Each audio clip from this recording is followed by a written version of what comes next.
हर हर महादेव। जय शिव गुरु, जय गणपति भगवान। गोस्वामी शिव चर्चा कथा में फिर से आप लोग के स्वागत बा। आज यह कथा हम एगो सुनावे जतनी। कथा बहुत ही रहस्यमयी बा। कथा के रउआ सब शुरू से अंत तक सुनी जा और तब जाके समझी जा कि ई काहे लिखल बा कि ईमानदारी के सजा। देखी जा, जरूरी नहीं के कि जौन हमनी के कर्म करते जा तौना के सजा हमनी के ना मिली, बाकी अच्छा कर्म के अच्छा परिणाम होके चाहिए। कहाँ लिखल बा कि अगर केहू के संगे हमनी के अच्छा करतन जा हमनी के बुरा सजा मिली? काहे कि भगवान गीता में भी इहे बात कहले बने कि जैसन कर्म करब जा वैसन तहन जना के सजा मिली। बाकी रही जा उलट भाव बा। आई जा कथा में। कथा ऐसे बा कि एगो लकड़हारा एगो गांव में रहत रहे और वो बेचारा ईमानदारी से जवन जंगल में सूखल लकड़ी रहत रहे सिर्फ ओकरे के काटत रहे और हरा भरा बन के कभी भी हानि ना पहुंचावत रहे। और ओकर ईमानदारी ई रहे कि जहाँ पर वो सूखा लकड़ी के काटत रहे ओइजा दूसर का वृक्ष वो लगा के जात रहे दूसरा दिना। और नित्य प्रति के यह होकर काम रहे। बेचारा थोड़ा समय गुजारा करत रहे। आपन बेचारा जितना भी लकड़ी काटे उ जे जैसन मिले ओकरा के वही दाम में वैसन के दाम में बेच के और वो अपन गुजर बसर करत रहे। ए चलते ओकर परिवार बहुत ही दुखी रहे। एजा तक कि खैला खैला बिना मरत रहे। बाकी फिर भी लकड़हारा ईमानदारी के बाना अपन ना छोड़त रहे। काहे कि ओकरा ईमानदारी के भूख रहे। सिर्फ ईमानदारी से ही वो रोटी कमाइल चाहत रहे। कहत रहे कि जब भी भगवान ईमानदारी से अगर सूखा रोटी भी दी हैं तो वह हमनी लायक ठीक बा। पत्नी बेचारी बार बार कहस कि रौरा लकड़हारा से काम छोड़ के कोनो और काम करी जोना से हमनी के पूरा पेट त अन्न त मिलो और कुछ ना मिली था।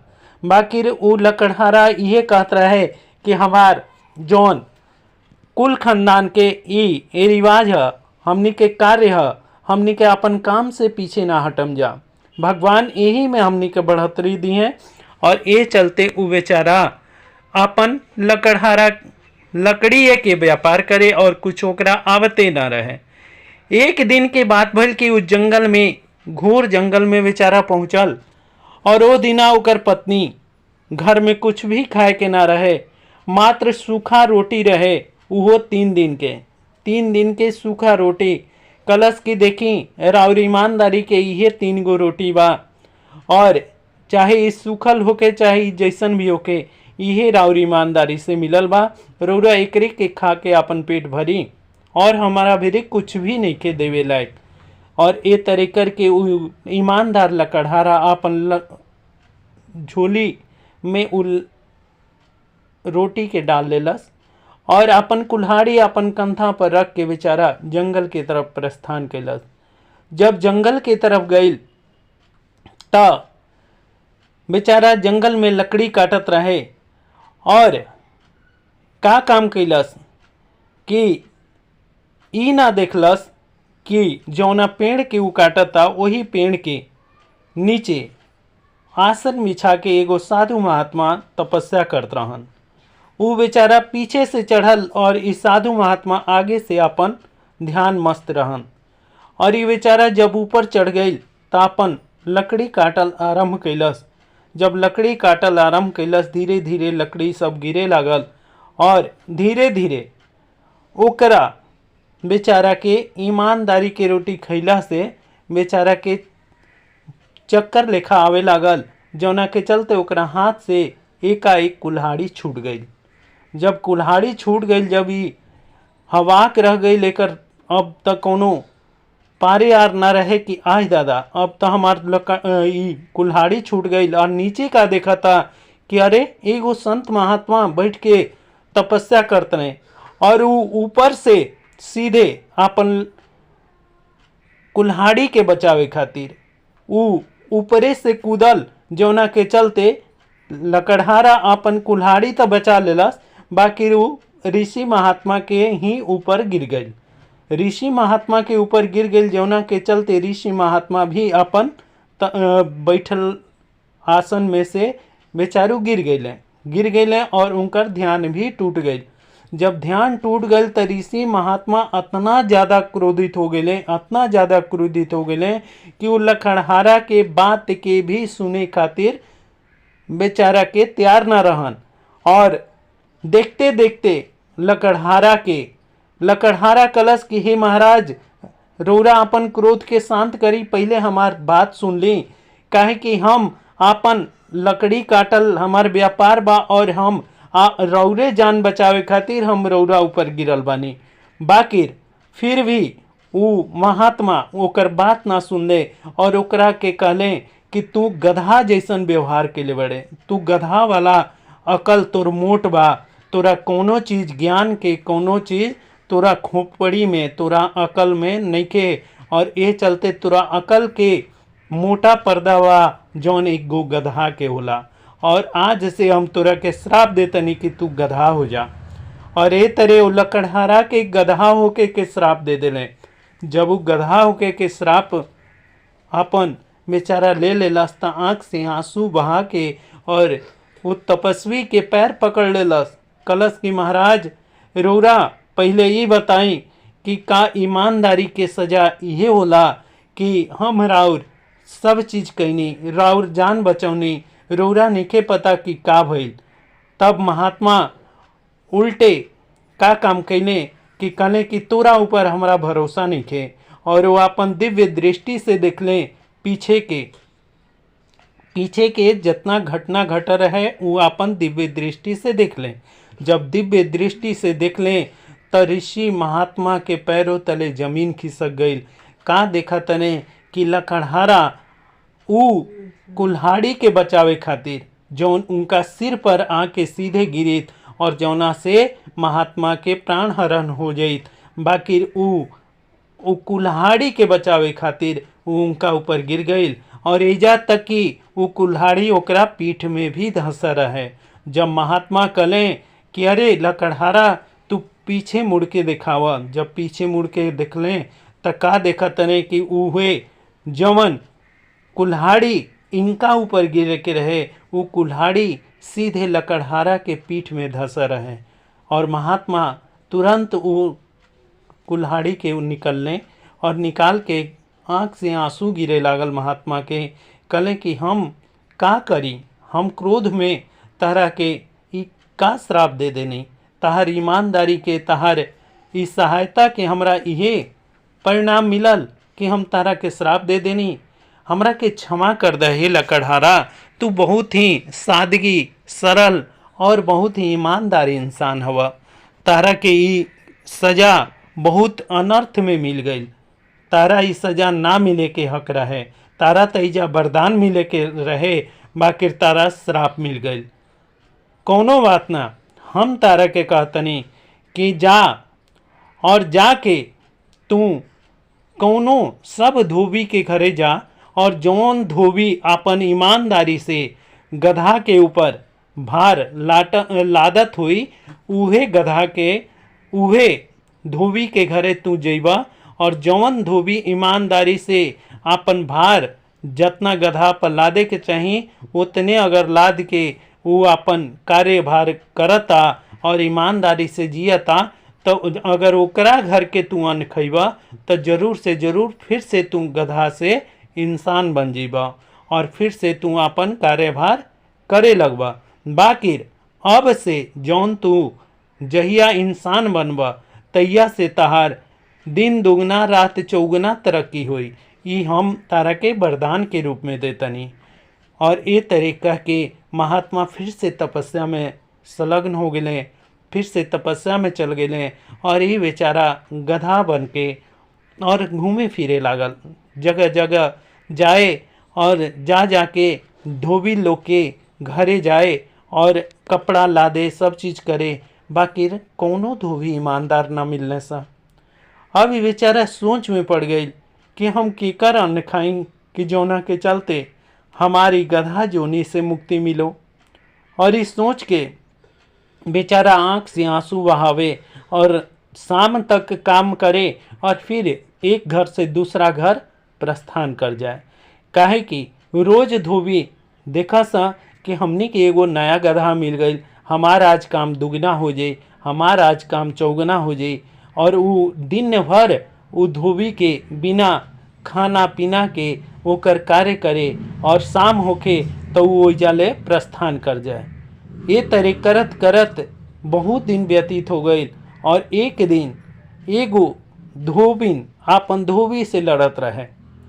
ई बात के गधा सुनत रहे नदी के किनारे और धोबिन का कहत रहे कि अरे तू रोज ईमानदारी करत रहबा तो ईमानदारी से रोटी चली, ईमानदारी से ताहर बाल बच्चा पढ़ लिख के एगो ज्ञानवान बनी, और तू ईमानदारी कब तक करत रहबा बतावा। तो वो कहत रहे कि अरे जीव सब में होला, आत्मा सब में होला, जैसे हमनी में आत्मा बा हे धोबिन वैसे ही ये जीव में भी आत्मा बा। जौन गधा बाणे सा उहो कोनो कर्म के हिसाब से ही गधा बनल बाणे सा।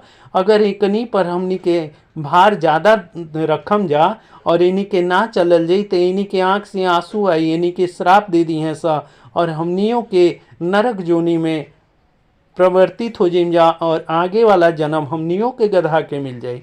ये चलते हम जितना भी करम हम तो उतने भार रखम जितना ही बेचारा गधा सबसे चल सके, और वो बेचारा उतने भार रखत रहे जितना वो गधा पर ढो सका। गधा भी खुश और गधा बेचारा खूब अपन मौज में ओकर कपड़ा ढोअसा और रोज ओकरा के आशीर्वाद दसा कि हे भगवान ई धोबी के जरूर से जरूर अगला जन्म में राजा बना दी है। और ये तरह वो बहुत प्रसन्न रहसा। ई गधा दूर से दिखलस और बड़ा प्रसन्न भइल कि इहे बुझाता कि इहे ईमानदार उ धोबी है और एकरे गधा हमरा बने के चाहिए।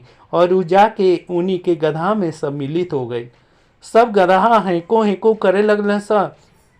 बाकी धोबी दिखलस कि अरे हमार तब 25 गो गधा रहा सा, आज 26 गो गधा कहाँ से आ गए सा। और वो 26वां गधा के ध्यान से दिखलस। बाकी कलश की चल भगवान की इच्छा का जने आज के अन्न पानी हमारे घर के ही एकरा लिखले होखी। और बेचारा बुझाता कि रास्ता भटक गिल बा और वो दिना ईमानदारी से सब पर कपड़ा लदलस, बाकी ऊ गधा पर ना लदलस। काहे कि वो जानत रहे कि ये गधा हमार ना है। और वो गधा बेचारा तब तक ना चले कि जब तक ओकरा पर कुछ कपड़ा ना लदाए। काहे कि ओकर भार लादल और भार ढोअल ही ओकर कार्य रहे। ये चलते वो गधा उजे के उजे खड़ा रह गई। तब ओकर मेहरारू खीस में आके और जितना गीला कपड़ा रहे वो गधा पर लाद ले दल। जब लाद दिलस तब कहता धोबी अरे का करतरू कतना भार लदबू, ई बेचारा गधा हमनी के ना ह, ई कहीं से गुम होके कहीं से भुला के ई गधा हमनी में सम्मिलित हो गइल बा। और ये तरह करके ओकर आधा भार उतार के और गधा के हाँक देलस। गधा बेचारा गइल नदी पर कपड़ा लाद के, फिर से नदी पर से कपड़ा लाद के फिर एकरा घरे आइल और ओ दिना ओकरा घर के वो चारा खा लेलस। जब चारा खा लेलस तब राती खानी धोबी सुत गइल और सुबह जब उठ के देखता कि जहाँ पर वो गधा के बंधले रहे 26वां गधा के वो जगह पर एगो मनुष्य खड़ा बा। जब वो मनुष्य खड़ा बा, जब वो धोबी देखलस तो कहता कि हे भाई तू किए हुआ हमनी घर में कैसे आ गिला। तब वो कलस कि हे धोबी महाराज हम केहू ना हई, हम 26वां गधा हैं जौन तहरा में काल सम्मिलित हो गई।